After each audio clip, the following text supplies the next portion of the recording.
All those who are holding tickets outside will get in as fast as they can. I'm speaking not to you, ladies and gentlemen, but I'm speaking to the crowd on the outside, who seem to be standing rather reluctant to come in, and we're going to start this very soon. Welcome back to Worthy. I'm Ben. And I'm John. And on this episode, we're going to be talking about Around the World in 80 Days, the 1956 Best Picture winner. But we wanted to start this episode talking about what the film started with, and that was a presentation of A Trip to the Moon by Edward R. Murrow. He presented this movie, which was a 1902 film that was filmed by Georges Méliès. I hope I was pronouncing that right. My French, as John will know, is not great. But A Trip to the Moon is one of these... It's an iconic piece of cinema, of early cinema, of silent film. You may know it when you've seen a guy with his face painted like the moon, and then there's a ship that crashes into its eye. That comes from A Trip to the Moon. It is a classic. It was featured heavily in Martin Scorsese's film Hugo, which I think came out in 2010, 2011. And it's very representative of where filmmakers were trying to go for, where I think a lot of people at the time were trying to get to. And it's adventurous. It has so much pizzazz and wow factor, which for 1902 was incredible. It was out of left field. It really blew people's minds. So to have this at the beginning of a Best Picture winner is a little questionable to me. And so I just wanted to open up the floor first to John for just general thoughts about A Trip to the Moon itself.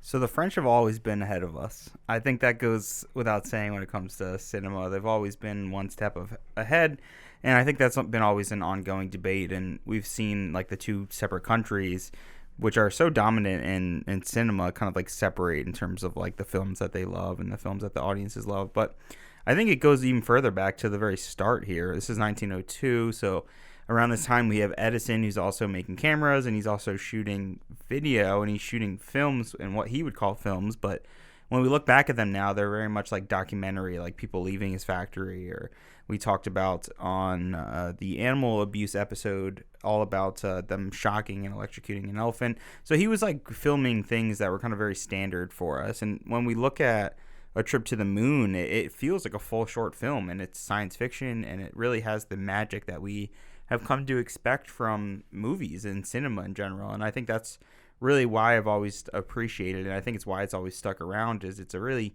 simple concept. The name describes exactly what the film's about, and we jump right in to these, I guess they're kind of like scientists in order to kind of like push this ship to the moon. And it really shows us just how fun movie making is, and the mind behind Méliès, and how he just could tell like by manipulating either the actors or the crew or the actual stage that he was creating something way beyond what Edison was in the US, and it was creating an actual like fiction, and it was creating fantasy, and it was creating this alternate reality that we really have come to love from filmmaking. And it's fascinating to look back at this and seeing how they're doing transitions, much like we still see today on like social platforms like TikTok, like where people will frame themselves in the shot, and then all of a sudden they'll step out and continue shooting, edit that together. It looks like they magically disappeared. And I think that this is a perfect example of a film that uses that technique, and really one of the earliest films that we have still retained after so many silent films are lost in fires and over the years of just degrading film. And we've lost a lot of silent films, and it's so awesome that we still have A Trip to the Moon. And I just think it's a perfect example of an early film that really shows us what's possible in movie making. And I really love the moment where we see the ship kind of crashing into the moon's face, and we see how it's almost like the camera is dollying, but it was so early on that the camera literally couldn't move, that they physically had to move the set itself. And by moving the set, it made it look like the camera was moving. So it's like all those weird little like insider tricks they used to do. And it's just fascinating to think about. Like, obviously it's crazy. This is not digital, but they had no ability to go back and see exactly what they were looking at and to see whether it would work. It was just kind of trial and error. And it's absolutely amazing that we've kind of come to it, and we still have this piece of film, and we still have this to show people and to show how far we've come now over 120 some years later. It's absolutely amazing. It's incredible. It's funny that you bring up the idea of film restoration and preservation and honoring these early movies, because upon reading about Trip to the Moon, it definitely seemed like there were moments in time where we almost lost it completely, which was unfortunate, but it has been found over time.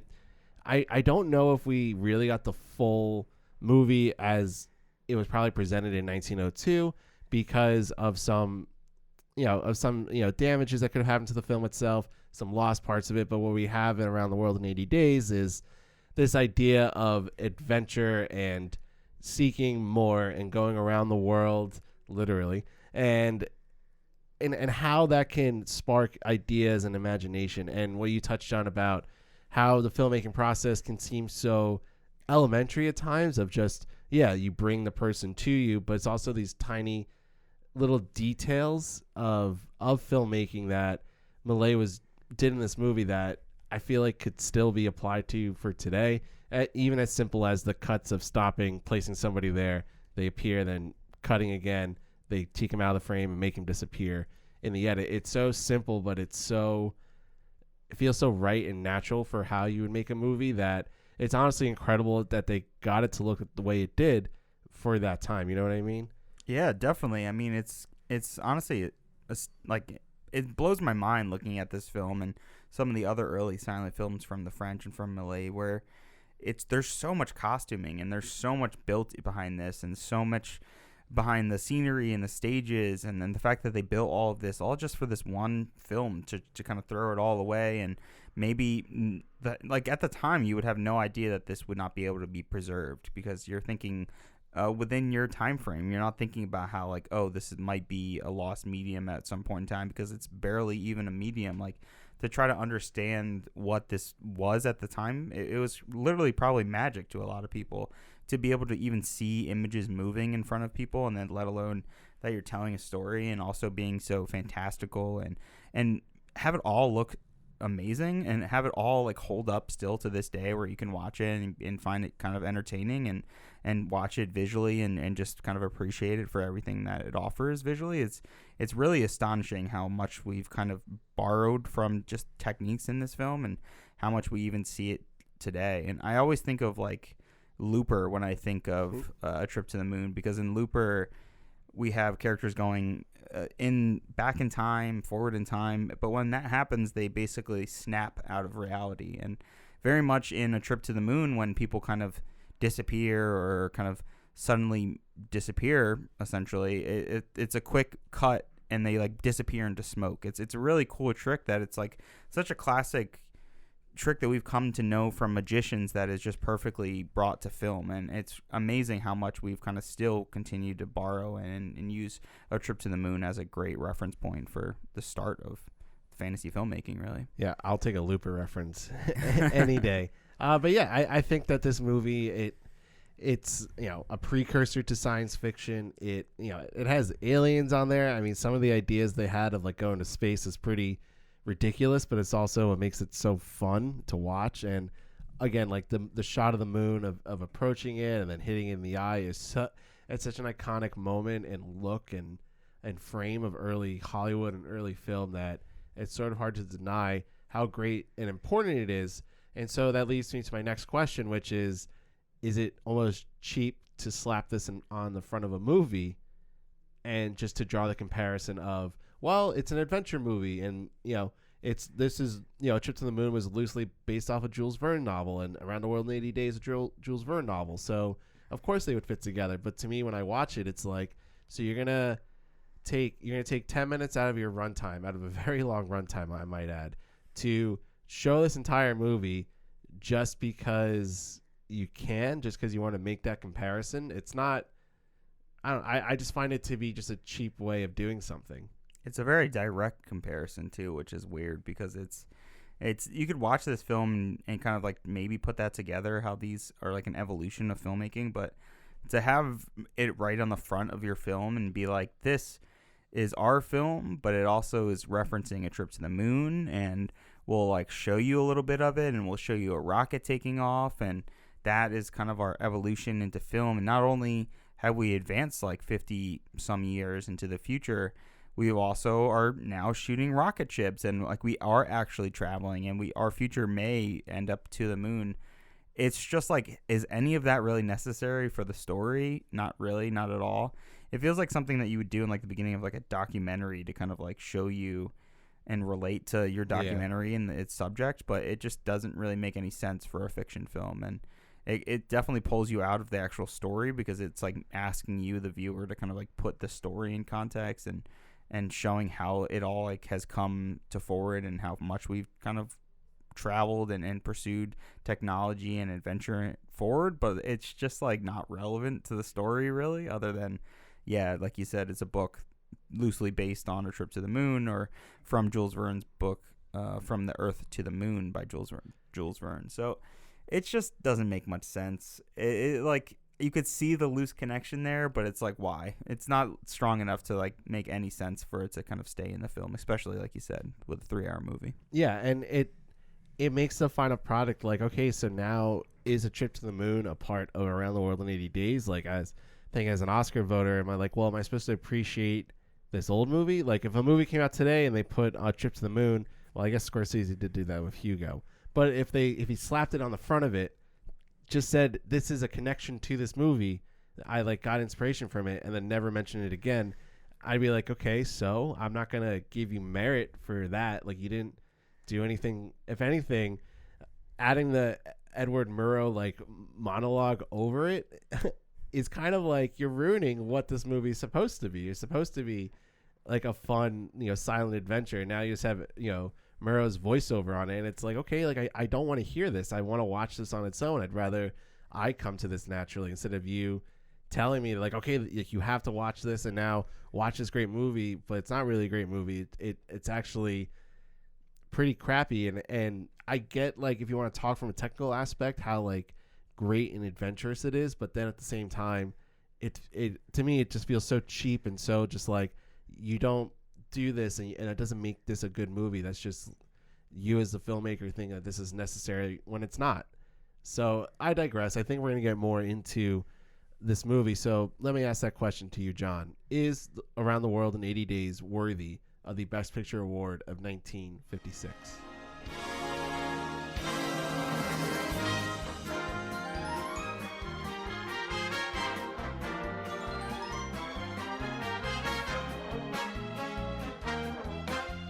Around the World in 80 Days. A Victorian Englishman bets that with a new steamship and railways, he can travel the world in 80 days. In 1872, an English gentleman, Phileas Fogg, claims he can circumnavigate the world in 80 days. Met with skepticism, he makes a £20,000 wager, worth about £1.8 million today, with 4 fellow members of the Reform Club, each contributing £5,000 to the bet, that he can make the journey and arrive back at the club 80 days from exactly 8:45 p.m. that evening. Together with his resourceful French valet, Passepartout, Fogg travels around the globe, generously spending money to encourage others to help him get to destinations faster. Having reached Paris, they hear that a tunnel under the Alps is blocked. The Thomas Cook agent who assists them offers to hire or sell them his hot air balloon. Fogg buys it, and they fly over the Alps drinking champagne. Blown off course, the two accidentally end up in Spain, where we see a tabletop flamenco sequence performed in a bar. Later, Passepartout engages in a comic bullfight. Next, they go to Brindisi in Italy. Meanwhile, back in London, suspicion grows that Fogg has stolen £55,000, which is around £5 million today, from the Bank of England. So Police Inspector Fix is sent out to trail him, but must keep waiting for a warrant so he can arrest Fogg in the British-controlled ports. In India, Fogg and Passepartout rescue a young widow, Ayoda, from being forced into a funeral pyre with her late husband. The three then travel to Hong Kong, Yokohama, San Francisco, and the Wild West. Reaching New York, they arrange their passage on a cargo steamship traveling to Venezuela. Fogg bribes the captain to go to England. Alas, they run out of coal mid-ocean and the ship stops. Fogg buys the ship and then instructs the crew to take everything that burns, including lifeboats, to provide fuel. They arrive in Liverpool, where, still with just enough time to travel to London and win his wager, Fogg is promptly arrested by the Inspector Fix. Detaining Fogg at the police station, the humiliated Fix discovers that the real culprit has already been apprehended by police in Brighton. Although Fogg is free to go, he now has insufficient time to reach London before his deadline, but has lost everything but the enduring love of Aota. Upon returning to London, Fogg asks Passepartout to arrange a church wedding for the next day, Monday. Salvation comes when Passepartout is shocked to be informed that the next day is actually Sunday. Fogg then realizes that by traveling east towards the rising sun and crossing the international date line, he has gained a day. Thus, there is still just enough time to reach the Reform Club and win the bet. Fogg rushes to the club, arriving just before the 8:45 p.m. chime. Passepartout and Aota then arrive behind him, shocking everyone, as no woman has ever entered the Reform Club before. Around the World in 80 Days was directed by Michael Anderson, with the Spanish sequences directed by John Farrow. Written by James Poe, John Farrow, and S.J. Perelman, based on the novel by Jules Verne. Produced by Mike Todd. Music by Victor Young. Cinematography by Lionel Linden. Film editing by Howard Epstein, Gene Ruggiero, and Paul Weatherwax. Production design by Ken Adam. Art direction by James W. Sullivan. And costume design by Miles White. Around the World in 80 Days stars Cantinflas as Passepartout, David Niven as Phileas Fogg, and Shirley MacLaine as Princess Aouda. So, Around the World in 80 Days. I kind of wish this movie was Around the World in 80 Ways, because then I could have thought of 80 different ways I would have rather spent my time than watch this movie. You hate this movie, man. It's pretty bad. This one, we've talked about some stinkers before. I feel like we've had fun with stinkers before. We've had fun with the Broadway Melody. We had fun with The Greatest Show on Earth. But this one, there's no fun in this. And usually, I love getting to research these movies and really taking a deep dive and really getting to know the ins and outs of how the movie was made, the storylines, what other people think of story plot and big, plot points and all that. And I literally, after I put all my notes down, which wasn't as much as I'm used to, which I was okay with because I knew that it wouldn't be too much, I then realized that everything I put down as a note either had to do with the ending credits sequence, how this movie was made from the one technical aspect, which is the cameras, and that's not necessarily for a great thing, and how this movie was then shown as a road show and, to audiences around the world. So nothing about the story, nothing about the acting, really, nothing about scenes, lines. I couldn't find anything that I truly enjoyed from those aspects, which to me is really troubling because I love story. I love content. I love creativity. I love I love all of that. And so just to be faced with 3 hour, I'll call it a movie, 3 hour movie that really is just was just meant for, that can be shown in Todd AO in movie theaters. And, it has all this crazy color and all these different cameos and this and that. It holds no water for me because it just falls so flat that there's not even ways, I think, for us to really enter the story and really entertain the plot points. I really find it hard to really dive into this and really sink my teeth into a particular scene or an actor because it just there's not much there.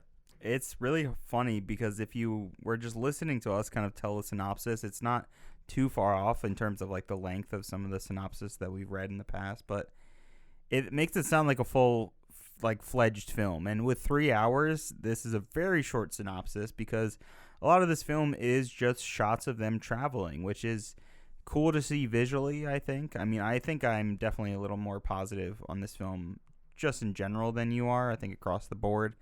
I don't think I would ever say you have to watch Around the World in 80 Days, but if you like a travel film, I think that's a big up for you. I think I wanted to even almost discuss that in the opening, but there was multiple aspects to this film that I think would have been a good opening, and I think part of it was this is really the first really travel film that we've really gotten to experience. I think you could look at You Can't Take It With You as kind of a travel film. It's not really about the travel, more so just about the couple falling in love. You mean It Happened One Night? Yeah, excuse me, thank you.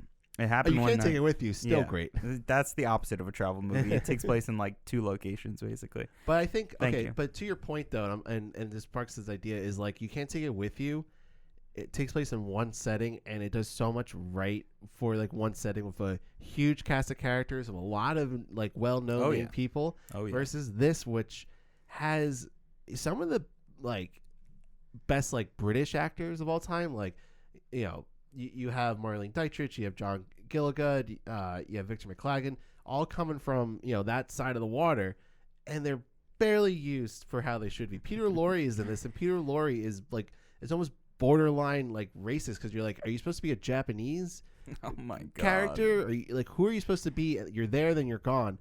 And so just the way that you have all these different parts like working for you, and it does nothing with the movie. And actually, I think the biggest, and maybe this is where I want to start, because Phileas Fogg, I have the biggest issues with you. Just humongous issues. Yes, you have all this money. Yes, you are able to travel in all these different and beautiful ways. But you spent 3 hours of this runtime of this movie. You spent 80 days just playing cards and just sitting on your boat paying for it. Nothing else you did. Like, there's no scene or dialogue. You're like, oh, that was good. Like, that was like funny. Like, David Niven, I think, just like showed up on set, was like, oh, I'm going to just sit and drink tea today. You got it. Yeah, it's probably the dream role. Maybe the long hours, but even still, he's not in every shot, and he's not in the majority of shots, so he wouldn't have to be on set for a lot of the days, because a lot of it's even not about him, and he probably got the biggest paycheck. Maybe Cantinflas had a bigger one, because he was a big draw in Mexico, and I think he's the really shining star in terms of our 3 kind of main cast members. And Ben was just describing some of the other actors that are in there, and if you're wondering why we didn't mention them in the cast and crew, it's because literally every other character other than the 3 that we just mentioned are all cameos. We have the Reform Club, who are all almost unnamed except for a few of the characters, and they're just there to kind of like keep us in time, basically keep us in check as to like how far along the journey is and like how much time they have left, and just to them kind of like to shit on Fogg as if he's not going to make it on time. So there's really just not that much other than those 3 characters, and all the other characters that we do see are all cameos. And I think at some point we'll definitely have to figure out who is our favorite cameo in the film and kind of determine that. But yeah, Phileas Fogg, played by Niven, is just, he's just kind of a blank slate. Like, we don't really know much about him at all. Like, we know that he's just kind of like this witty British man who loves playing cards, and maybe that's all we need to know, and that's all they think we need to know. The rest is just like, let us take you on a roller coaster. And that's kind of how I viewed this film. It felt very much like a ride, where even a lot of the shots felt like a ride, where they just kind of like mounted the camera on like a train or some moving vehicle, whether it's like a helicopter or a plane, and just kind of let them film it. And you're supposed to sit in the audience with this big widescreen, seeing color and beautiful colors that are on screen, and of these locations you can't go to and you've never been to, and it's supposed to be this exhilarating ride. But now, 7 years later, this is like, it brings up the question, like, what is a fiction film, and how much of a story do you need in a film in order to be classified as a movie or a film or cinema? And this film, I think, is the first one that we've kind of come across where it's like, is this a movie? We talked a little bit about that previously with The Greatest Show on Earth, and that had almost documentary aspects to it, trying to describe the circus. And while this doesn't have that, it also is so loose in its storytelling that our story is as simple as, we need to get back to the same exact point in 80 days. So what do you think about that, Ben? Do you think we can like classify this as a fiction film because it has somewhat of a storyline to carry it through?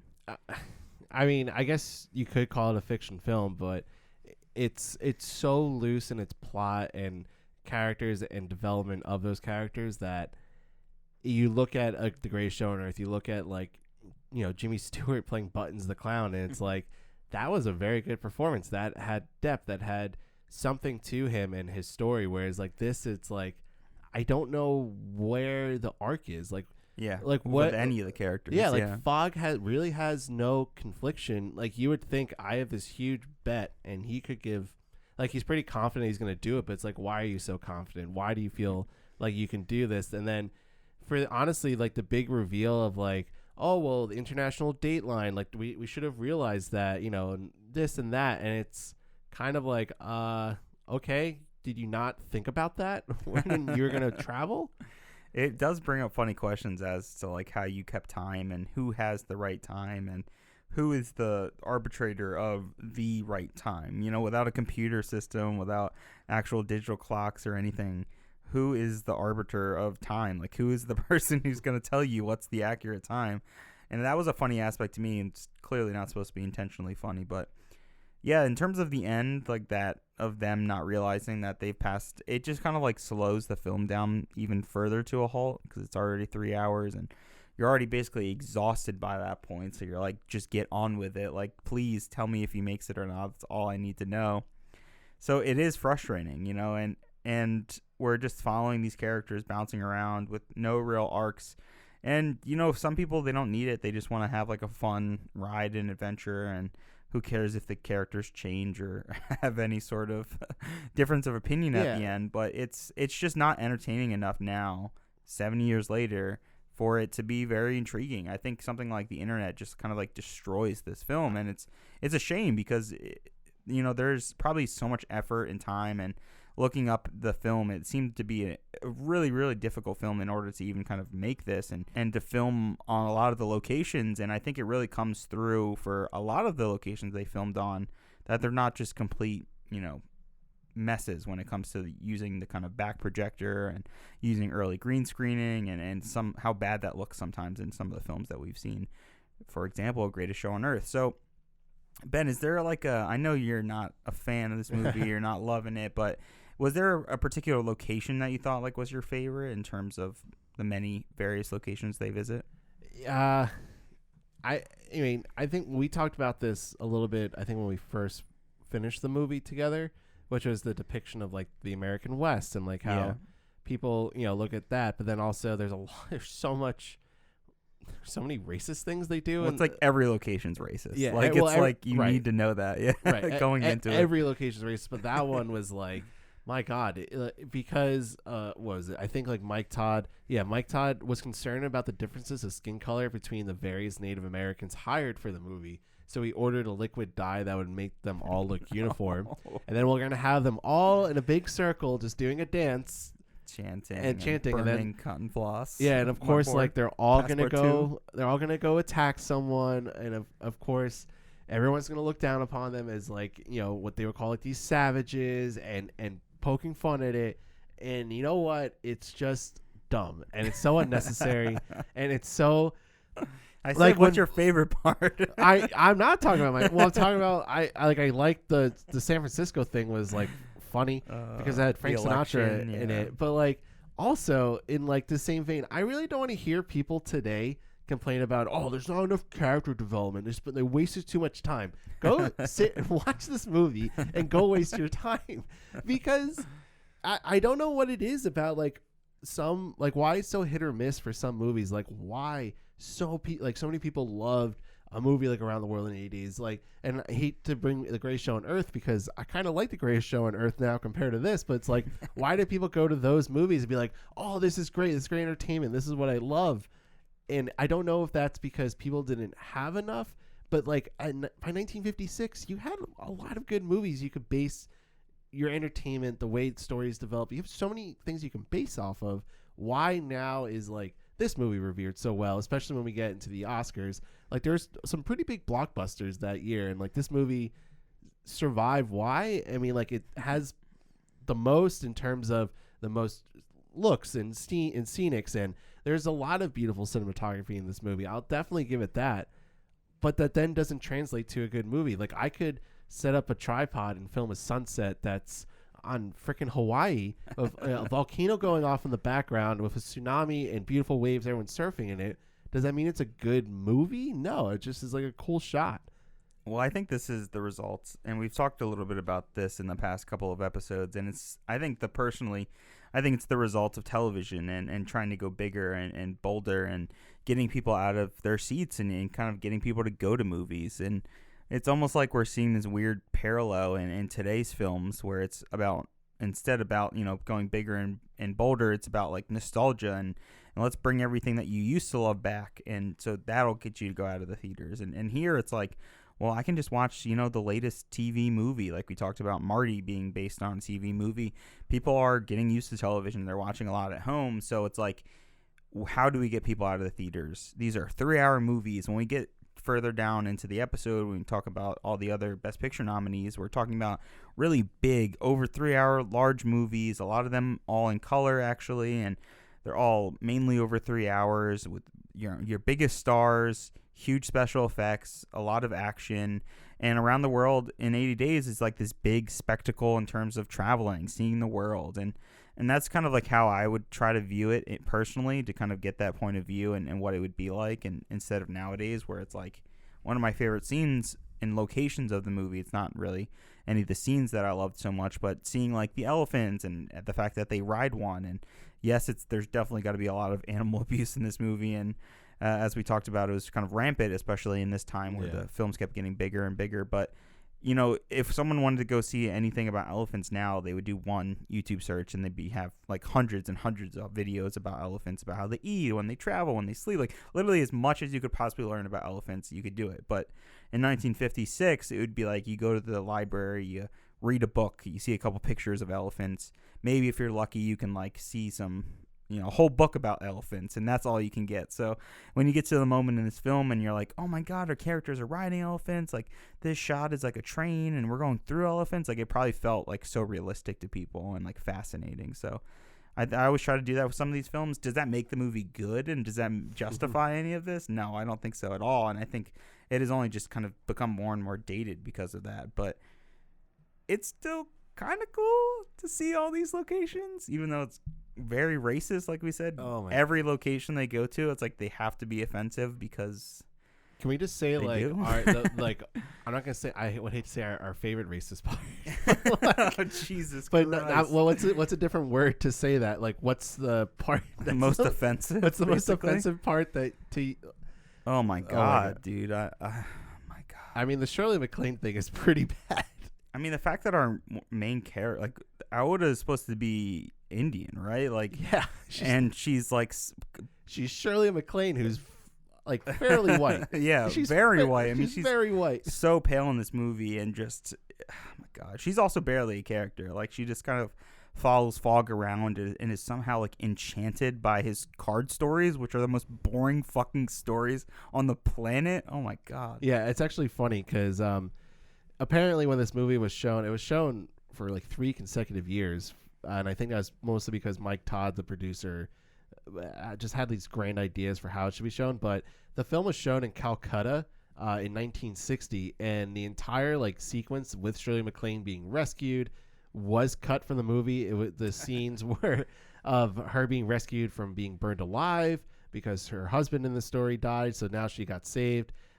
Which, side note, really quickly right here, why was she so quick to fall in love with Fogg if her husband just died? Unless her husband was poor to her, but I wouldn't have known that because they didn't talk about that because she's just there. But anyways, I do actually know the answer to that, but yeah. But anyways, she so basically in Calcutta, the entire sequence is cut, and then she's just there, and there's no reason, like they give no reasoning for her being there. She's just there. That's so confusing. And honestly, like thinking about that in the movie, it's like, what do you add to this plot? Nothing. Just a beautiful face that you can kind of stare at. And for all the men that are getting bored because their kids are like having a great time, they're like, "Oh, pretty lady on screen. I'm back in now." That's basically all she really adds to the movie. Oh my God. Which is unfortunate because she went on to have a pretty legendary, iconic career, and she's a pretty great actress. Yeah, we're gonna see her in 2 further Best Picture winners. Yeah, exactly. And I will say they do somewhat explain that, and it's because she was like away for some reason in the UK, and she was like made the wife of this like Egyptian prince, and I just watched the 10 Commandments, so I'm thinking Egyptian, of this Indian prince, and because he died, she was forced to go back and then to be like burned alive with his dead body, as in tradition. I don't know if that's a complete bullshit tradition they made up for this movie, but yeah, that's the kind of explanation. So I guess it's like she hasn't been around him at all, and she's like, here's this Fogg guy who rescued me, so He's my lover now. I must have checked out. That must have been like 2 hours and 30 minutes. It's in between Fogg telling a fucking card story, so I wouldn't be surprised. Let's talk a little bit about just like dialogue and lines. Are there any lines that stood out? I'll give you one. This is the end. The end does have some great lines. Yeah. Honestly, let's just talk about that scene and the ending, because you wouldn't think that the ending would be this huge thing we'd want to talk about, but at the end of the movie, like, you know, they all realize like, oh shit, we have a few minutes to get back, and then they're all like rushing back to get there. Fogg ends up in this like very weird, you know, being stopped by, I guess, preachers, and, you know, some woman preaching to a group of people, and he gets like stuck there. And anyway, so he finally gets to the club, gets in there, and then Shirley MacLaine's character enters, and all the men in the Reform Club are like, my God, like can't have this. And Fogg says, this is his, you know, some of his last lines. He says, "You must leave, my dear. No woman has ever stepped foot in the club." And Aoda goes, "Why not?" And Fogg goes, "Because that could spell the end of the English Empire." And then some slapstick comedy comes in with a curtain falling, with Passepartout just standing there. And then one of the Reform Club members just goes, "This is the end." And it just fades to black. And the ending of this entire movie is just them walking to the Reform Club and Passepartout just standing in the window. And because of that signals the end of the English Empire. I do kind of love, though, that he walks in right as the bell chimes, and it's like literally the last second, and they're like, well, he is known to be a very like prompt person. Yeah, very prompt man. And he walks in right when the bell rings. That was so funny. And yeah, it's like takes way too long for them to get back to the UK, and then for them to get finally back to the Reform Club. But before they get back to the UK, I do love the fact that he buys the boat and then gets them to burn literally everything in the boat is so ridiculous and goofy that I'm like, okay, this is like what the whole movie should have been. When they burned the mermaid, that was funny, because so ridiculous. The mermaid statue on the front of the ship, and all the men were like, no, we need her. There should have been more goofy moments like that for sure. But I think like people thought this entire movie was goofy. Like reading reviews. Definitely. And from that time, people thought this movie was fucking hilarious, that everything was a good gag, that it was so witty. And I don't know if it's the humor from that time for the way everything was written. I feel like we get a lot of the jokes, though, from these movies. A lot of it's like sexual innuendos, and like a lot of Passepartout is all about him being like a ladies' man, but always getting rejected. This movie really is just like Passepartout around the world in 80 days. It really is, because Fogg literally does nothing interesting. In fact, he's not even the one who saves her. It's Passepartout who's pretending to be the dead prince, and then saves the princess from burning alive. So yeah. It was Fogg who magically did it all. Yeah, and Fogg who took all the credit, you know? Ridiculous. Absolutely ridiculous. It's a pretty goofy movie. I will give it the merits for its cinematography. Let's definitely talk about that, because that was, I think, the most noticeably good thing about this movie. I'm not gonna say it's great, but it's good. What they used to make this film, they used Todd AO, which is a high resolution widescreen film format that was similar to Cinerama, but it was Cinerama out of one whole. So Mike Todd had his whole production company. He created this whole, you know, filming technique where they only use one camera and one lens and one single roll of film, instead of Cinerama, which used three, to make this huge widescreen effect. But I think, unfortunately, actually it's not I think, I know, and noticing it while watching it, the way that Cinerama and widescreen formats are presented, they're presented on a curved screen. So you're watching this movie, the sides of the screen on our, you know, I have a very nice 4K TV. It's what I think it's like 55 inches. It gets a really good picture, but the sides of it are just curved because it's not meant to be shown on such like a flat screen. Which is kind of fascinating. It's kind of like moving a document over to another medium and just not fitting exactly. It's a weird kind of like fascinating element of the overall film. But that is also something that I wanted to bring up in the beginning, but it could have been its own entire topic as well, which is all about frame rate, because they essentially had to shoot this movie twice, right? Are we talking the Hobbit frame rate? Well, yeah, exactly. But that is a great example of like modern day filmmaking, and try to kind of adjust film rate and mess around with it to kind of create the feeling of the film that you want to make. And the difference here was that they had to shoot the movie twice, once in 24 frames a second, which is kind of what we're used to. It's kind of like the cinema movie going standard, right? Yeah. And they also shot it in 30 FPS for this kind of bigger widescreen version that they were doing. And, you know, I couldn't even find information digitally about what version is even online. I'm assuming it's the 24 frames per second, the original version. I found it so fascinating because from my experience, I don't know about you, like there's really not much of a difference in terms of visuals from like 30 to 24. No, I mean, there's really not much. you might like reduce like the very smallest amount of motion blur, but it's like so minimal that you barely notice. And I know a lot of people in terms of like streaming, since I kind of do it and talk to people a lot day to day in my job, it's 30 FPS has almost become the standard for video and for live streaming especially. So it's kind of odd that we've made this kind of separation, and it seemed to be specific because of the way they were filming it. And I can't even imagine having to film something twice. How long it already takes and how many takes you have to go through in order to film one scene or one shot, and then having to do it twice with a whole new setup. I mean, camera. David Niven probably was having the time of his life. It's ridiculous that they, that they did this. So do you think Cantinflas had to fight the bulls twice? I think about that. Like, it's absolutely insane. And I think about, you talked about the Wild West scene and how I love the long tracking shot where he's like on top of the train and he's running and he's getting shot at by arrows. And there is a really funny moment in that where he actually gets hit by an arrow. Like, he just bend. One of the arrows just straight hits him and bounces off, and you can like see his reaction. It was clearly not supposed to happen, but he got hit instead.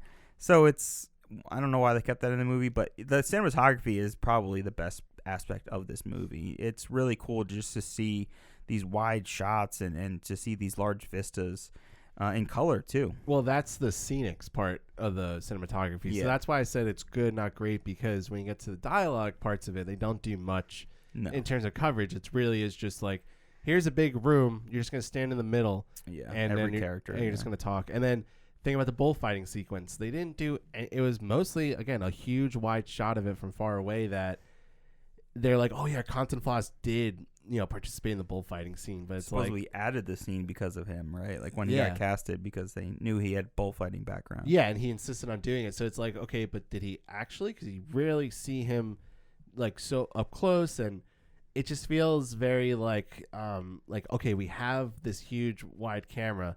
Now what do we do with it? And it's just a misuse of the technology, and it's great technology, and Tadeo, I mean, it's pretty significant to come up with that, and obviously it stuck through for a little bit, but at the same time, for this movie in particular, it doesn't necessarily enhance much besides those vistas, besides those scenics, which are great and definitely beautiful to look at, but it's not enough for the story. It's definitely not enough. It's cool to see, the hot air balloon that's become so synonymous to this film, and it's not even from the original novel, which I found so interesting, because when I think of Around the World in 80 Days, I always think of like a flying vehicle, like the 2004 remake of Around the World in 80 Days with Steve Coogan and Jackie Chan, which is like, wow, what a crazy combination that is. And there was also a show that came out last year. Around the Yeah, World in 80 with Days. the Doctor Who guy, right? David Tennant. Yeah, which I'm like, wow, a show version of this. Like, that's so interesting that they got the money to do that in 2021. Like, I would hope it's less racist. oh my God. I was thinking about that, and I'm like, like this, you could easily remake this, and I like wonder what it would be. And I think of like the 2004 version that is just full-blown comedy. They really just go They had a fight in the Statue of Liberty. Yeah, exactly. They go balls to the walls and just make it so goofy. And I guess that's all you really can do, because you can't be as straightforward as this movie is. They try to have humor here and there, but it really just tries to be more of kind of an action adventure kind of comedy film, which is also weird to kind of how to label and what genre to put this film in, because I guess action adventure is really the only kind of genre you could put it in. I'm not going to say action. I'll say adventure. Yeah, there you go. I'll say adventure. There's very little action scenes. Yeah. There really isn't much, and I feel like I feel like we're being so vague about the conversation, but we're not trying to be vague. There really is not much that happens in this. Like, the bullfight, the first hour of this movie, a third of it is that bullfighting sequence. It's almost like 15 minutes long, and it's like, okay, you see a whole crowd of people going, oh, hey, and like every time that Cantinflas like got the bull to run by him, and it's like, okay, like that's great. This should have been over 5 minutes ago. 5 minutes later, you're like, okay, let's end this. It's a lot of scenes of like Passepartout just like walking around and being like, oh, would you look at that? Oh, that's cool. Oh, okay. Like that's it. I'm in a Japanese circus right now. Okay. Like, oh, how did I end up here? Whoa, that's weird. All right, keep on moving. Oh, and I'm going to refer to the guy who I work for as my master. Oh God, yeah. Yeah, everything. My master. And I'm going to do everything to save this movie and save this whole adventure. But it's my master who was in charge of it all. Okay, you can tell that we're running out of steam, but I think before... Just like that boat in the middle of the... But I think before we wrap up the conversation, we have to talk about our favorite cameo, because there's just a stacked cast in terms of the cameos that are in this movie. You mentioned Frank Sinatra earlier. I will start with mine, and that's Buster Keaton. He is the man. He's really the myth and the legend. And he plays just a train conductor in this movie while they're going to the West. I think they're leaving like San Francisco at the time or something like that. And funny enough, it just directly references that Buster Keaton was in The General, which is a film that's kind of has this iconic train sequence that he's kind of trying to build the train tracks of a train as it's coming, and he's moving, and he's like pushed on the front of the train, and it's this really amazing action sequence that Buster Keaton does, and it's better than any scene in this movie.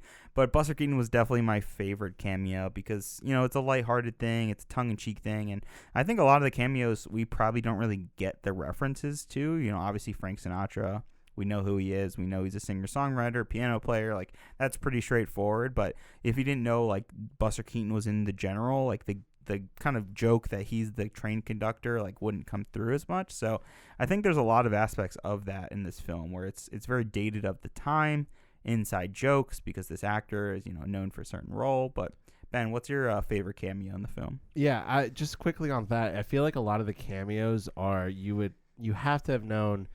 Not just, I don't think it's even 50s pop culture. I think it's like 40s and 30s pop culture you would have to know. So I don't think, like, you would have to be over 20 at that time to, like, have known who all those people were and to have good context.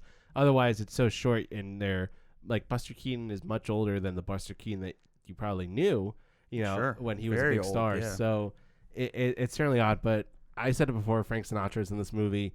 It's kind of a funny cameo because the camera it cuts back to him like a little too much, where it's like, here, look at it. Do you notice that? You look at him, little blue eye popping right, and then when he turns, and then you turn, you're like, oh, okay, like, yeah, that's Frank Sinatra, like, yay, like clapping along to it.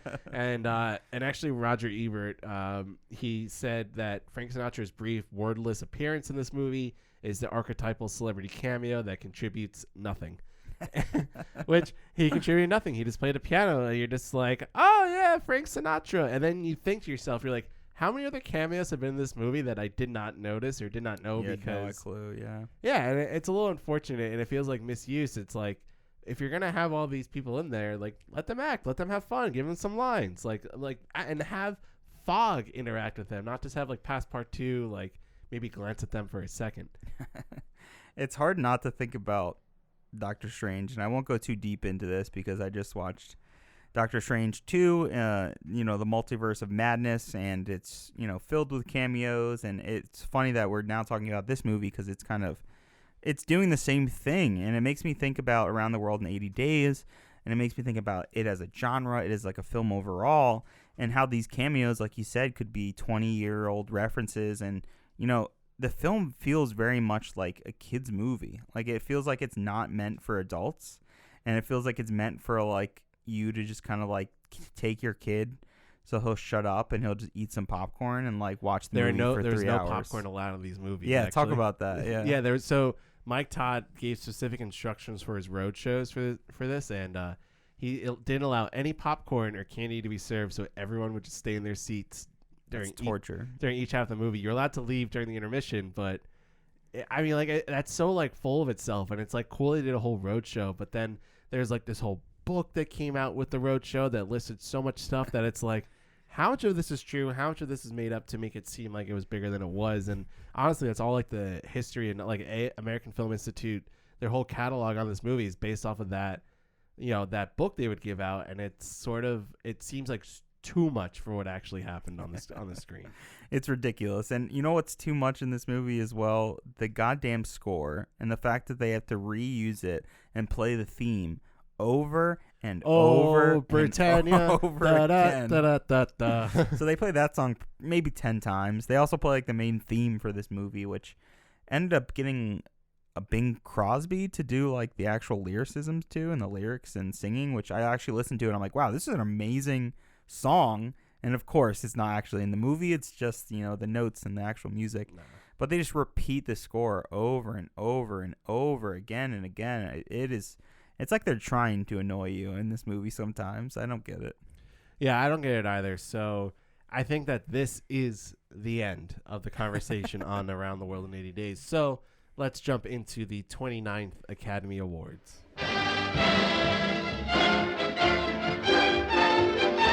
The President of the Academy of Motion Picture Arts and Sciences, Mr. George Seaton.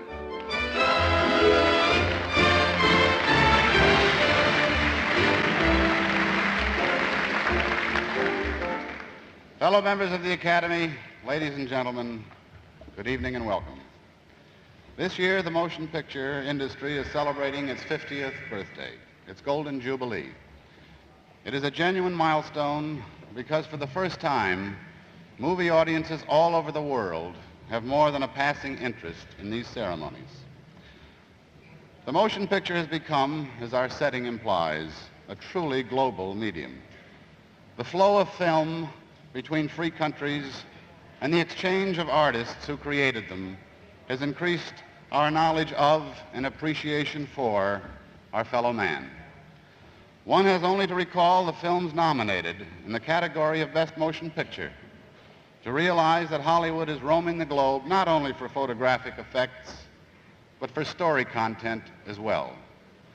The King and I related the experiences of an Englishwoman who went to the court of Siam as a tutor and stayed to learn the meaning of affection and understanding. The Ten Commandments told the inspiring story of Moses culminating in the exodus of the Israelites from Egypt. Around the World in 80 Days was everything the title implied, except that that colorful and entertaining journey was accomplished in 2 hours and 57 minutes. Friendly Persuasion, although of domestic origin, explored a vast region too often bypassed, the human heart. This film gave us the satisfying privilege of living for a brief time with warm, courageous, peaceful human beings of good conscience. And Giant, with power and drama, brought to our eyes and ears that strange, wonderful, exotic land of milk and honey, Texas. And now it is my happy assignment to introduce our Master of Ceremonies for this evening's program. As you may recall, last year the position was filled by that gregarious buffoon, that unpredictable, irrepressible, uninhibited clown, Jerry Lewis. This year our Master of Ceremonies will be that debonair, cultured, sophisticated, entrepreneur of song and whimsy, Mr. Jerry Lewis. The 29th Academy Awards were held on March 27th, 1957 at the RKO Pantages Theater in Hollywood, and also in NBC Century Theater in New York City. This year's show was hosted by Jerry Lewis in Los Angeles and Celeste Holm in New York City. This was also the first year that all 5 Best Picture nominees were in color, and the first Oscar telecast to be videotaped for a later broadcast for those network affiliates that didn't want to broadcast this event live. And now we can't even get network affiliates to want to air the Oscars, although they'll air the Will Smith slap over and over. Hey, next year it might be even a bigger race than ever for who gets the rights to it, right? Yeah, I guess we'll see when we cross that bridge. But anyways, let's move on to honorary awards for that year.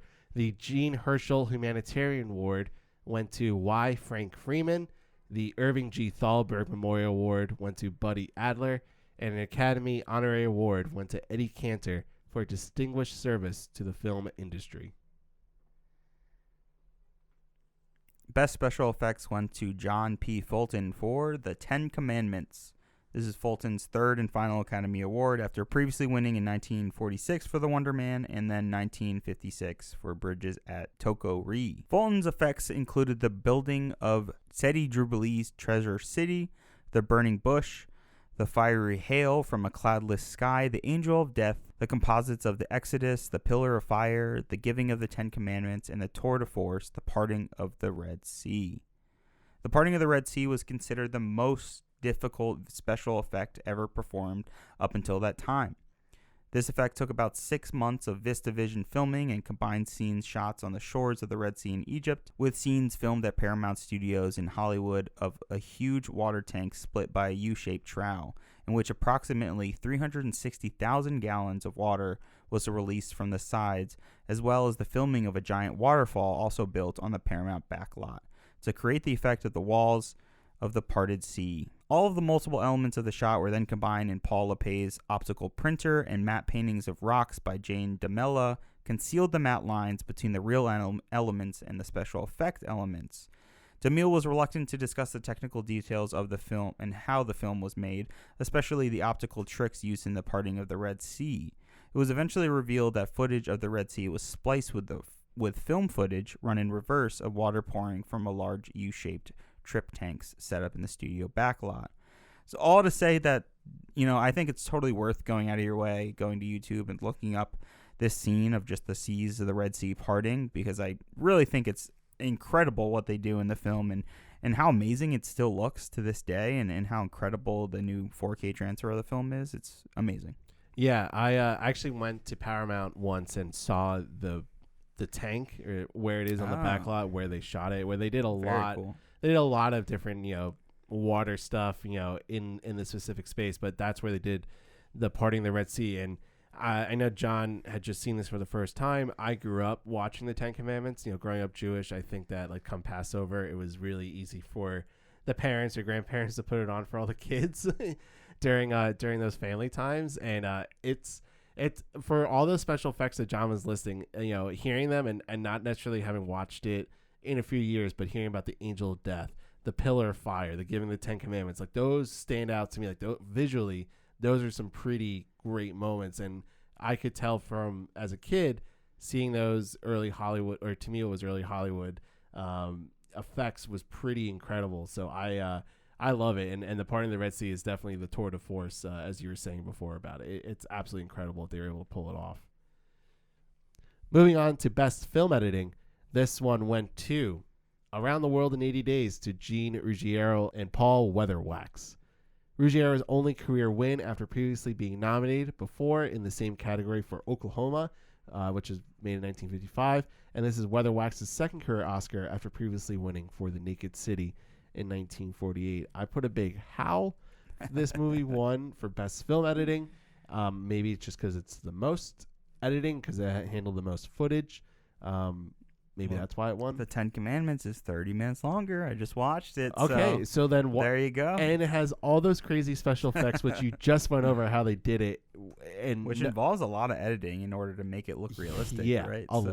a lot of editing, especially if you're putting shit in reverse. Yeah, it's absolutely insane that they had to layer it on top. Yeah, it's is it because they were able to kind of tell the story and also show us some of these locations and all of these locations, and still making it a kind of clear story, even though it's so bare bones of a story? I have a theory that I'll propose at the end for why maybe the Around the World gets more love than the Ten Commandments. I can't wait. Best costume design color goes to Irene Shroff for The King and I. This is Shroff's second out of 5 career wins in this category after previously winning in 1951 for the 1951 Best Picture winner, An American in Paris.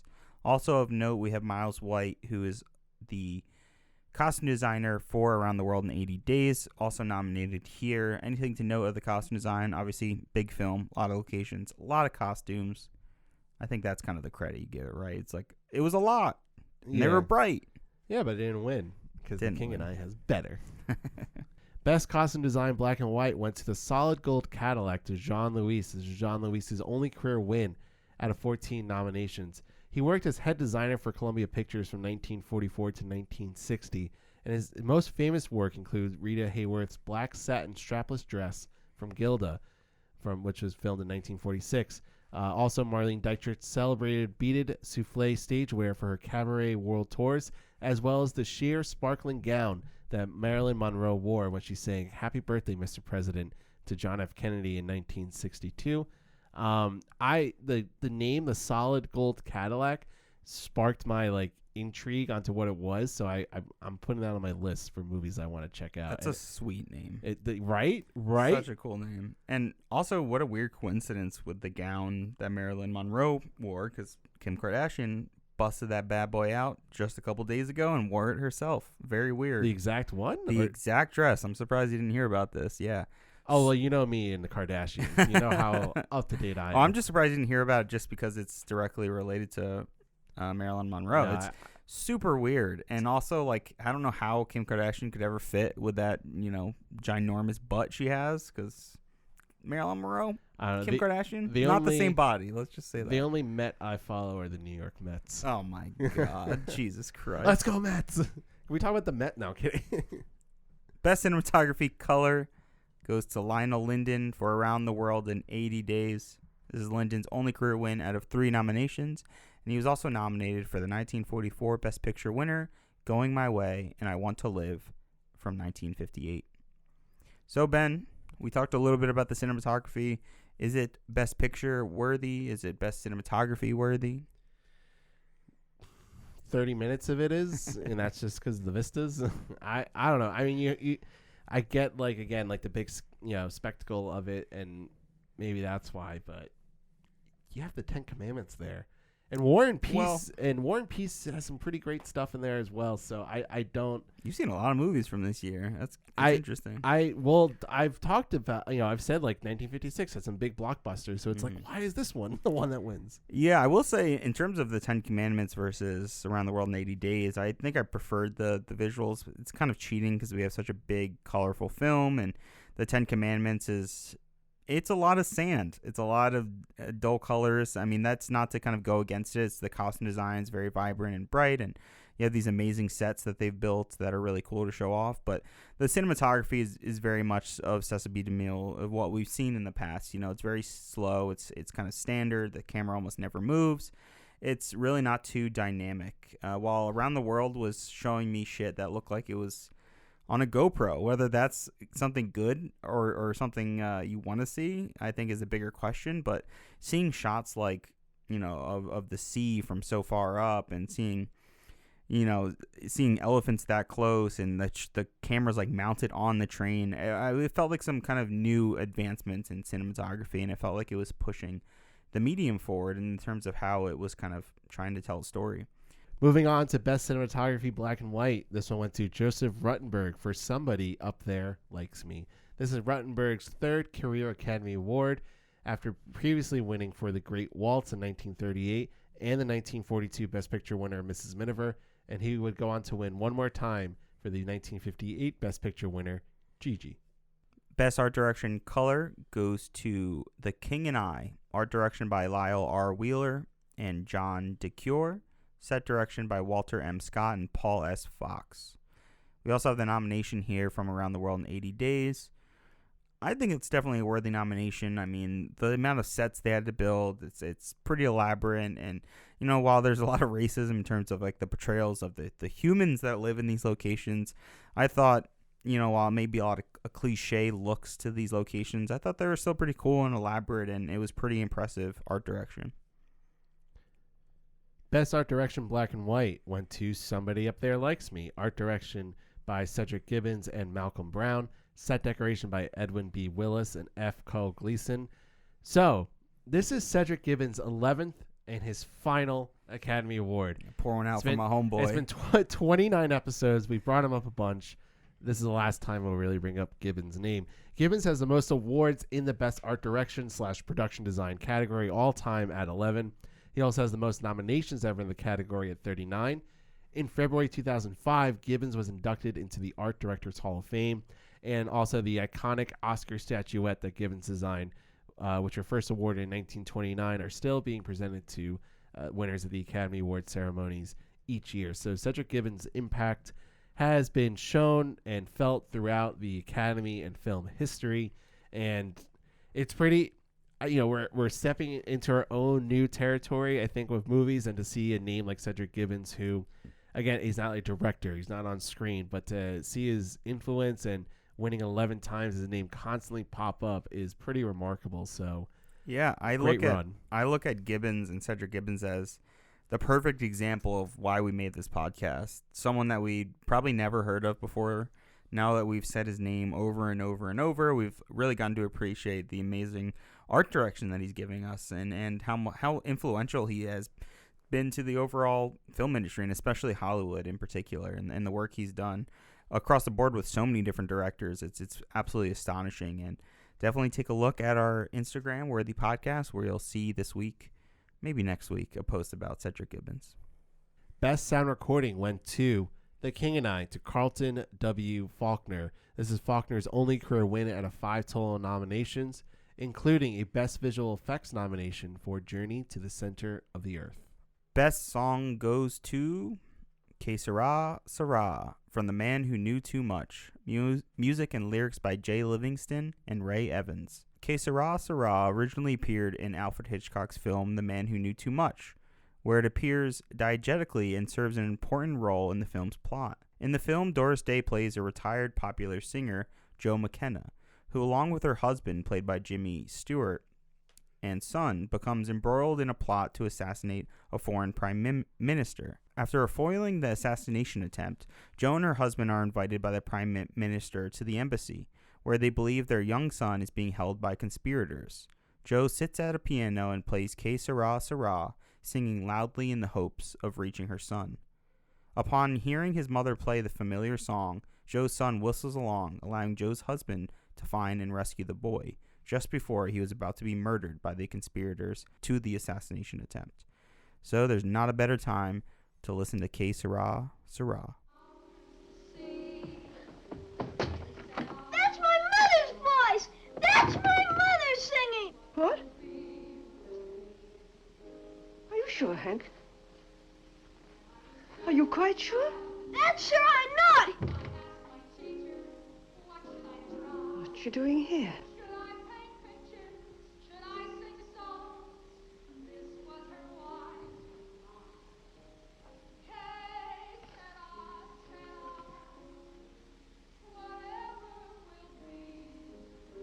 Hank, can you whistle that song?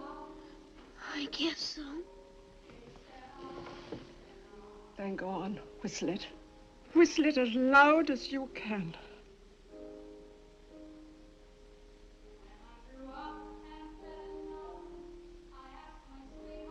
What lies ahead? Will we have rainbows day after day? Here's what my sweetheart said.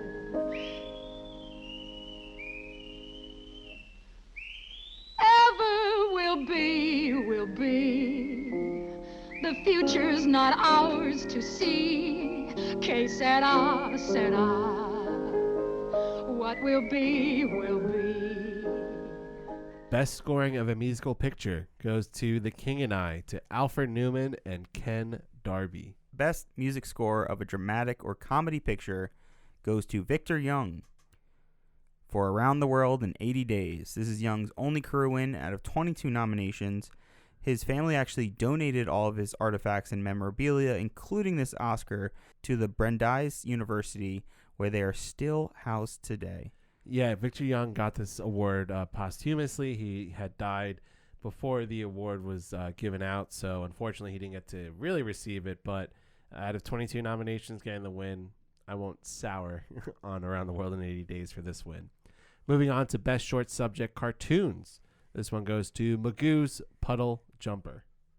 Best Live Action Short Subject 2 Reel goes to The Bespoke Overcoat. Best Live Action Short Subject 1 Reel goes to Crashing the Water Barrier.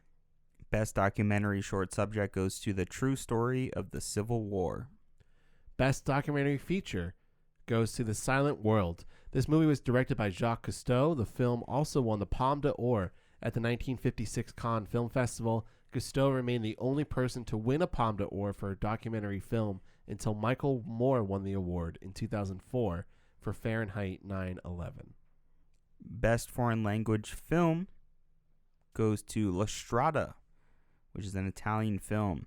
This year, the Best International Feature Film was introduced as a competitive category for the first time instead of only a Special Achievement Award. Yeah, so notably, this category has been recently renamed the Best International Feature Film, but at the time it was still Best Foreign Language. So great that we are getting more international films being honored, and they're starting to honor it as an actual competitive category. But obviously it took until the 92nd Academy Awards for any of them to truly be recognized the way that Parasite was recognized. Moving on to Best Story. This one goes to The Brave One, to Dalton Trumbo. So the Best Original Story category had two interesting quirks this year. First, the Oscar for The Brave One was awarded to Robert Rich, which was a pseudonym for Dalton Trumbo, who was blacklisted at the time and thus unable to receive credit under his own name. Second, Edward Burns and Elwood Ullman respectfully withdrew their own names and nomination.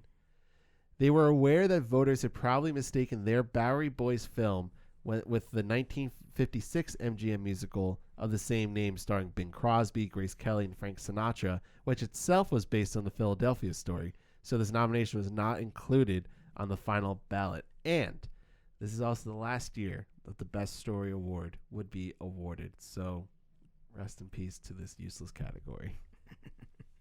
But yeah, can you imagine that someone today was like, that's not my movie that got nominated. Oh, man. And after the last couple of years, wouldn't be surprised if something like that happened. Best Screenplay Adapted goes to James Poe, John Farrow, and S.J. Perelman, based on the novel by Jules Verne for Around the World in 80 Days. This is Poe, Farrow, and Perelman's first and only career Oscar win. And funny enough, screenwriter S.J. Perelman actually didn't attend the Academy Award ceremony, but someone came and gave his acceptance speech for him. So let's take a little listen to that. And Hermione Gingo will accept the award for Mr. Perelman. Congratulations.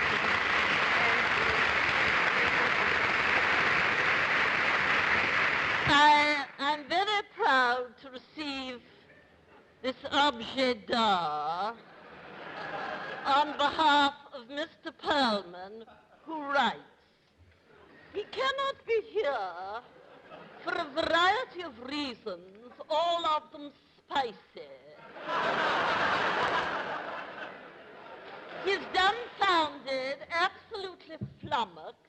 He never expected any recognition for writing Around the World in 80 days. And in fact, only did so on the express understanding that the film would never be shown. He hopes he will be able to live up to it, or rather, live it up, and he says, bless you all. Best Screenplay Original went to The Red Balloon, to Albert Lamarice. This film also won the Palme d'Or for short films at the 1956 Cannes Film Festival.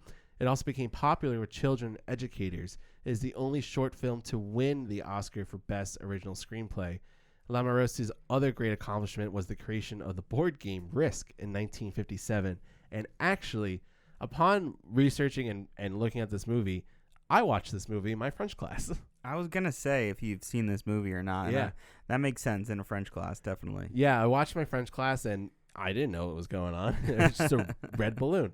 As you can tell, my French has totally stuck with me. Yeah. So I'm assuming you didn't watch it with subtitles then. It was just to get the language going, right? Yeah, I just remember seeing a big red balloon. Because I actually watched this. This is an amazing short film, and it's one of those short films where there's like almost no dialogue except for like balloon, which are like all the characters and their cute fucking accents are like balloon. So I always say balloon that way now because watching this film in college, we would always just like goof around and say that. But it actually is a really adorable movie, and I would definitely highly recommend anyone to pause the podcast for a second and just go give it a watch. It's like a 15-minute short film about a boy who's just trying to get his red balloon, and it's adorable, and it's whimsical, and it's magical. It's everything a good, short film should be. Best Supporting Actress goes to Dorothy Malone for Written on the Wind as Marley Hadley. Malone transformed herself into a platinum blonde and shred her good girl image when she co-starred with Rock Hudson, Lauren Bacall, and Robert Stack in director Douglas Sirk's drama Wind, Written on the Wind. Her portrayal of the dipso-nymphomaniac daughter of a Texas oil baron won her the Academy Award for Best Supporting Actress. Malone had been in Hollywood since she was 18 and signed 2 studio contracts in her career with RKO and Warner Brothers until becoming a freelancer in the 1950s. Best Supporting Actor went to Anthony Quinn for Lust for Life as Paul Gagin. This is Anthony Quinn's second and final Academy Award out of 4 total nominations, and he previously won Best Supporting Actor for Viva Zapata from 1953. Best Actress goes to Ingrid Bergman for Anastasia as Anna Koreff. This is Bergman's second of 3 Career Academy Awards, and Bergman previously won for Gaslight in 1944, and this is her second and final in the Best Actress category. It is also her first nomination in the category since 1948 for Joan of Arc. This film marked Bergman's return to working for a Hollywood studio after several years of working in Italy with her husband, Roberto Rossellini. Best Actor goes to Yul Brynner for The King and I as King Mongkut of Siam. This is Brynner's only career Oscar win and nomination. He also won the Tony Award the same year for the Broadway production of The King and I. Brynner also starred that year in The Ten Commandments and Anastasia. All 3 roles awarded him the National Board of Review for Best Actor. Brynner is one of only 10 people who have won both a Tony and Academy Award for the same role. He played the role of King Mongkut of Siam 4,625 times on stage and became known for his shaved head, which he maintained as a personal trademark long after adopting it for The King and I. It was only Brynner's second film appearance following his debut in the B-movie thriller Port of New York from 1949, in which he played a narcotics dealer. So I was saying to John before the podcast, and think of someone who's been in 3 blockbusters of the same year and won an Oscar. It's actually a pretty remarkable feat and pretty crazy that it even happened. I've seen it. Have you seen The King and I? No. It's a good movie. It's a great musical, actually. I'm very, very fond of that one. Watched that a lot as a kid. I don't know why, but just did. That's so random. Yeah, it's very. I told you, 1956, man. And then also, James Dean got a posthumous nomination for his role in Giant. So after his death in a car crash in September of 1955, Dean became the first actor to receive a posthumous Oscar nomination for his role in East of Eden. Upon receiving the second nomination for his role in Giant for this year, Dean became the only actor to have had 2 posthumous acting nominations. So I hope we never have to see that again. That would just be sad. But yeah, I guess James Dean getting the pretty remarkable, feat right there. But still, it's sad that he got that feat. Not seeing anything from Around the World in 80 Days, though. Where's Cantinflas? Shirley MacLaine? I mean, she gave... Oh, wait, no. Oh, yeah. No. Well, if you were in India in 1960, you would have no idea she was even in the movie. Best Director goes to George Stevens for Giant. This is Stevens' second and final Best Director award, and he previously won for A Place in the Sun from 1951, and he also received the Irving G. Thalberg Memorial Award in 1953.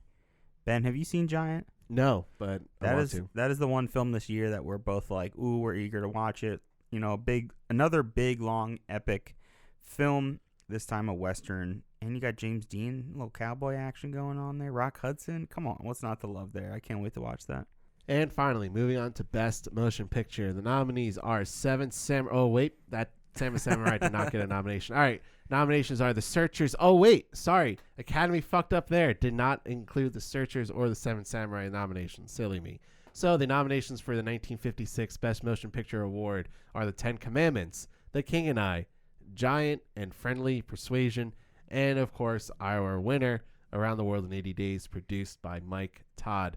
Around the World in 80 Days became the 6th film to win Best Picture without any acting nominations. This is also the first year that all 5 Best Picture nominees were in color.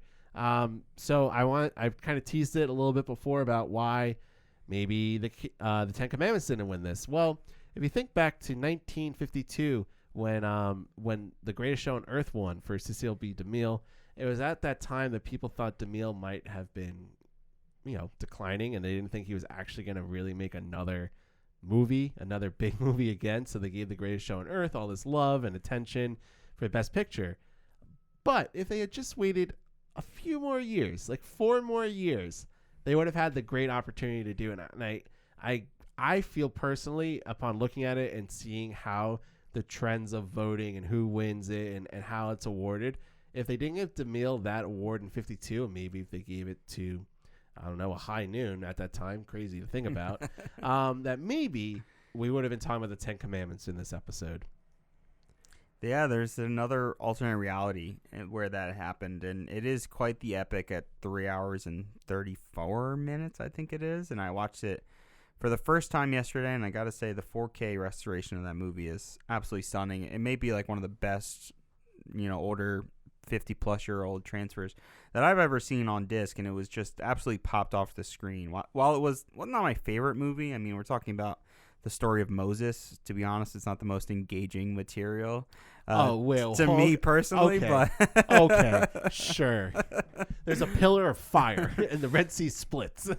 It is quite a goofy movie, and it's very dated in terms of they're very much going for this kind of Shakespearean dialogue, but it's kind of mixed in with 50s and the kind of last remaining aspects of Hollywood from the 40s. So it has like a real dated feel to it, but what's not dated is the amazing special effects that we talked about, and Charlton Heston is amazing performance, and it's just blows me away thinking about this is the same actor from The Greatest Show on Earth, because he was so lousy in that movie. With the 10 Commandments, though, I mean, it's his film. He's in almost every scene. He really steals it, and it's really amazing to see his transformation throughout that film. So I totally think it's a worthy nomination. Whether it's a worthy win, I feel like I really got to watch Giant to know for sure. Obviously, I think the 10 Commandments is definitely a better film than Around the World in 80 Days, but we also had, like I said, Seven Samurai, which, okay, I get it if Seven Samurai, it's an international film. It's pushing it at the time. For the time, it was pushing it. I mean, hey, listen, there are a lot of white Egyptians in this 10 Commandments. Along with everyone? Yeah, and then along with all the racism around the world in 80 days. But he also, The Searchers, I'm not going to say like that's the most perfect political movie because there is some racist aspects to that. But to not have any nominations that year for that movie, like that movie, that's insane. I love that movie. I love that movie too. It looks great. I actually watched it recently, and I'm shocked that it received no nominations. I went on like a Western binge and just watched a bunch, and that one I was just like, this is great. Like, how can... It's absurd. Yeah. For not even like John Ford for getting a nom, for not even, like to John Wayne. Like he has an amazing performance in that movie. And the cinematography in it is, I mean, if you want to talk about the American West, my God, like that. Oh, yeah. That one really showcases it. So one of the best opening and final shots in a movie ever. It's one of my favorite movies, honestly, ever. Good. I absolutely love The Searchers, and that would be my best picture. And if we're talking about like widescreen format, like that's huge. Yeah, I don't need the Cinerama thing to really be immersed into a movie. Like we've talked about, maybe not on the podcast, but to like friends of ours, like we like to go see movies in Dolby Cinema, and that just gives you a better sound experience than going to an IMAX screening, which is just a huge screen. I think, and I've said it before, that having better sound is way more important than having a humongous screen that you can barely even see the whole thing in your, in any way you're looking at it. So, but I digress. So let's get into some stats and figures about Around the World in 80 Days. So currently it holds a 69% on Rotten Tomatoes. Average rating is a 5.9. The top critic percentage give it a 67 with an average rating of 6.9. The audience score is a 57%. Average score of 3.4 out of 5. IMDb gives it a 6.8. Metacritic didn't even give it the time of day. And it won 5 total Oscars out of 8 nominations. So, John, what did you give Around the World in 80 Days? I gave Around the World in 80 Days a 55 out of 100. And while that may seem pretty high for basically how we've talked about it, I try to kind of go off of the previous films that we've gone through and ranked. And when I look at other films like Cimarron from 1930, it's out of 50, and then we got 1937, The Life of Emile Zola at 55. So I was kind of feeling pretty close to that number there. At a 55, it's kind of like this weird middle of the road where it has like some interesting aspects when it comes to the way the film is created and the cinematography and all the cool sets and just kind of how it was pushing forward the medium of what a movie could be. And I imagine as a kid, this would really kind of be such a fun time to go and see all over the world and see all these crazy exotic locations. So I'm really kind of giving it that perspective of looking back at it in time. And while I didn't really love the story because it's so bare bones, it's almost like non-existent. I think the technical merits kind of pull it up for me and give it a 55. But Ben, what would you give Around the World in 80 Days? Gave Around the World in 80 Days a solid 30. Yep. I really don't have many good things to say. The 30 I think is actually very generous. It's my third lowest rated movie on the entire Best Picture list. So The Broadway Melody comes up at a close second at a 25, and my number one we have still yet to get to. But we will get there actually fairly soon. But a 30, I mean, there's no plot, there's no story, there's no characters really. The 30 just goes to the merits of, the cinematography aspects of it, which is decent and good. I think like that's what's deserving of it. I think the costumes and being able to put together such a large crew and dealing with so many extras is a lot to handle, so I can definitely give it compliments for that. But by no means do I think this movie is anywhere close to any of the other movies we have talked about. Again, it makes movies like The Greatest Show on Earth seem much better. It makes All the King's Men seem like a fantastic movie. The Gentleman's Agreement, like those actually have plot that we were able to talk about, and yeah, we were critical of it, but we still were able to have a healthy conversation about it. This one, I feel bad. Like most of my comments are just like, it's not good. It's just not fun or not good to talk about. So not a fan. Gave it a 30, which actually doesn't bring our scores down too much. So John, right now you're at a 72, and right now I'm at a 75 and for rounding purposes, 75.8. So John, let's answer that question. Is Around the World in 80 Days worthy of the Best Picture Award of 1956? Unfortunately, I'm going to say no. If I had to pick something, it would be The Searchers. I think it's a quite amazing film that still really holds up today. Yeah, and I'm going to just say no, too. I would have picked any of the other movies. You're like literally any of the others. Literally any of the other ones. You're like Giant. I haven't even seen it. I haven't even seen it. The Solid Gold Cadillac. I haven't even seen it. Somebody up there likes me. And that's another thing is like you think about like The King and I like won so many awards that year, won Best Actor, and won all these technical awards that. Why didn't that one win? Why wasn't that one the big, spectacle? Why, especially when you have a guy like Yul Brynner being in 3 huge movies from that year. It really makes it. I really can't find a good argument for why this movie was so great. Like why Around the World in 80 Days was so revered and so liked.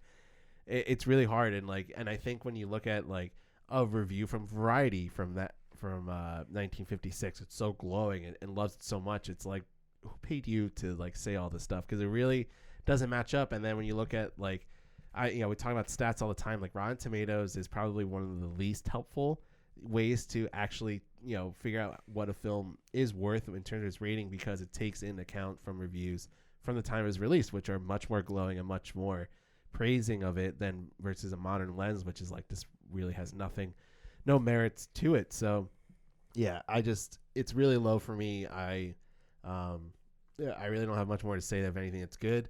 I'm just happy really to say like this is the end. John, any last minute thoughts on Around the World in 80 Days, or actually you want to talk about The Searchers for a little bit? This is the end. This is the end. So thank you for listening. I'm Ben. And I'm John. And this is Worthy. Good heavens, Ralph. Why wait any longer? He's lost the wager. Of course he has, 20 times over. Once he missed his transatlantic connection. Steady on, chaps. Play the game. Remember, we're all British gentlemen. There's still 14 seconds to go. My dear Rafe, the man's not superhuman. What do you expect him to do? Pop down the chimney like Santa Claus? I haven't the least idea. I only know that Phileas Fogg is the most punctual man alive. Well, gentlemen, here I am. I trust that I've not kept you waiting. Hello, Fogg. Hello, Fogg. Hello, Fogg. Hello, Fogg. Great Caesar's ghost! A woman! In the club! My dear, I must ask you to leave these precincts at once. No woman has ever set foot in the club. Why not? Because that could spell the end of the British Empire.